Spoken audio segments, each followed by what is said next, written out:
அந்த பிரச்சனையை தாண்டி அது எல்லாத்தையும் நம்மளை விட்டு அது எல்லாத்தையும் மறந்து மன்னிச்சு வாழலாம் அப்படின்னா அதோட அந்த லேண்ட்ஸ்கேப்.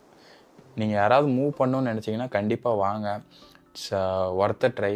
அதுவும் இல்லாமல் இங்கே லிவர்பூலுக்கும் இங்கேயும் நிறைய டிஃப்ரென்ஸ் இருக்குது. அதை மேபி நான் நெக்ஸ்ட் வீடியோவில் வேணால் சொல்கிறேன் என்னென்ன டிஃப்ரென்ஸ் இருக்குது. ஏன்னா நான் அங்கேயே 2 இயர்ஸ் ஸ்பெண்ட் பண்ணிட்டேன், இங்கே 1 இயர் ஆக போகுது. மோஸ்ட்லி நமக்கு என்னெல்லாம் டிஃப்ரென்ஸ் இருக்குதுன்னு எனக்கு ஓரளவுக்கு ஒரு ஐடியா இருக்குது. உங்களுக்கு வேணும்னா சொல்லுங்கள், நான் இந்த அடுத்த வீடியோவில் I will try to post that. அவ்வளோதான். நம்ம இதில் முக்கியமாக பார்க்க வேண்டியது என்னென்னா,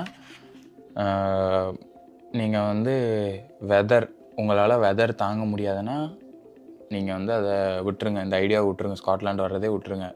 அதுக்கப்புறம் பில்ஸு ப்ராப்பரான வீடு, கவுன்சில் பேண்டு பார்த்துட்டு வீடு மாறுங்க.